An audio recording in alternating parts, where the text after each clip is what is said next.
To silent learning. ഞാൻ നിങ്ങളുടെ ഏറ്റവും പ്രിയപ്പെട്ട ജിതിൻ സാറാണ് സംസാരിക്കുന്നത്. മക്കൾക്കെല്ലാ ആളുകൾക്കും സുഖമാണ് എന്ന് വിശ്വസിക്കുന്നു. സാറിനും സുഖമാണ്. സാർ ഇന്ന് വന്നിട്ടുള്ളത് എന്താണെന്നറിയോ?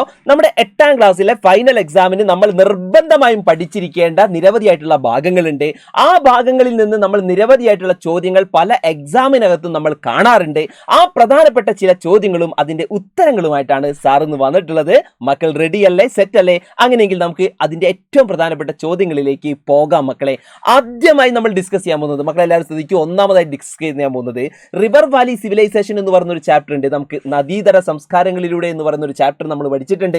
ആ ചാപ്റ്ററിനകത്ത് പ്രധാനമായി 4 സിവിലൈസേഷൻസിനെ കുറിച്ച് പഠിക്കുന്നുണ്ട്. പ്രധാനപ്പെട്ട 4 സംസ്കാരങ്ങളെ കുറിച്ച് പഠിക്കുന്നുണ്ട്. Harappan civilisation, Mesopotamian civilisation, Egyptian civilisation, അതുപോലെ ലാസ്റ്റ് വൺ നിങ്ങൾക്കറിയാം ചൈനീസ് സിവിലൈസേഷൻ. ഇതിനകത്ത് ഹാരപ്പൻ സംസ്കാരം അല്ലെങ്കിൽ Harappan civilisation very very important ആണ്.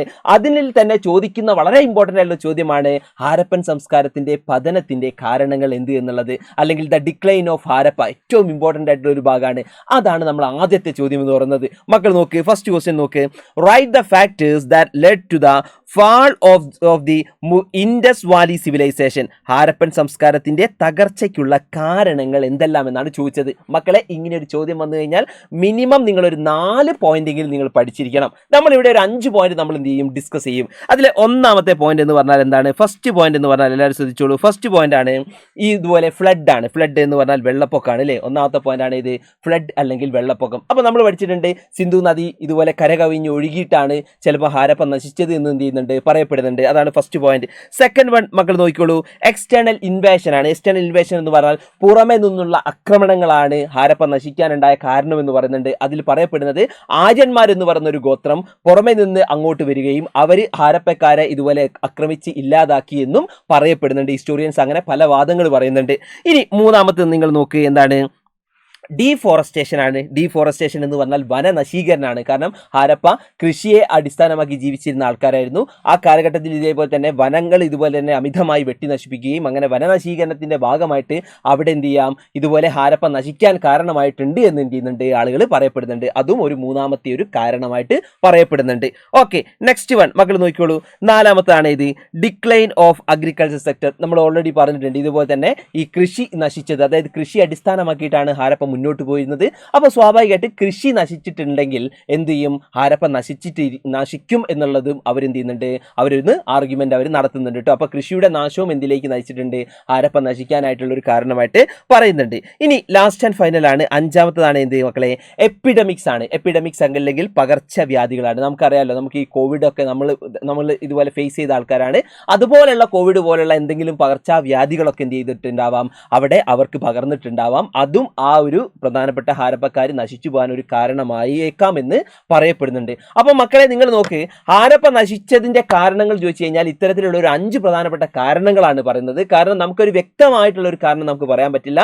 അപ്പോൾ ഓരോ ഹിസ്റ്റോറിയന്മാരും പറയപ്പെടുന്ന പ്രധാനപ്പെട്ട കാരണങ്ങളാണ്. അപ്പോൾ ഇത് നിർബന്ധമായും ഇതിൽ 4 എണ്ണം മിനിമം എന്ത് ചെയ്തോളാം, പഠിച്ചു വെച്ചോളാം. എക്സാമിന് ഷുവറായിട്ടും ചോദിക്കുന്ന ചോദ്യമാണ് കേട്ടോ. ഓക്കെ, റെഡി അല്ലേ? സെറ്റ് അല്ലേ? ഓക്കെ അല്ലേ?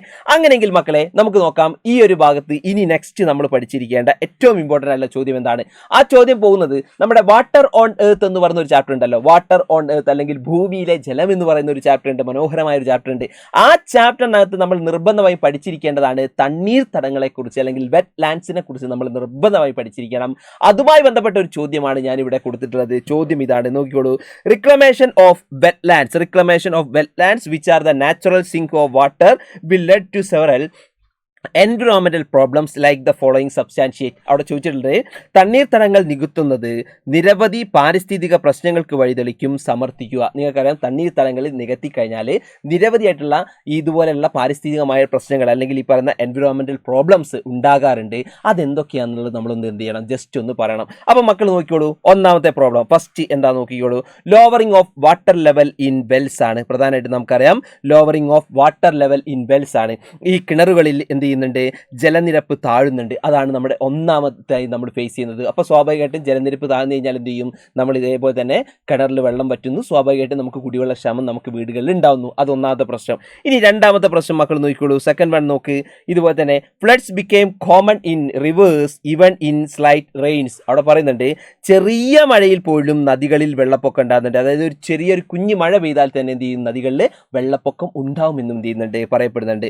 അപ്പോൾ ഇത്തരത്തിലുള്ള രണ്ട് പ്രധാനപ്പെട്ട കാരണങ്ങൾ, രണ്ട് പ്രധാനപ്പെട്ട റീസൺസ് എന്ത് ചെയ്യുന്നുണ്ട്, പറയുന്നുണ്ട്. അപ്പോൾ മക്കൾ കാണേണ്ടത് വെറ്റ്ലാൻഡുകൾ അല്ലെങ്കിൽ നമ്മൾ ഈ കാണുന്ന തണ്ണീർത്തടങ്ങൾ എന്ന് പറഞ്ഞാൽ ഒരു കാരണവശാലും നികത്താൻ പാടില്ല.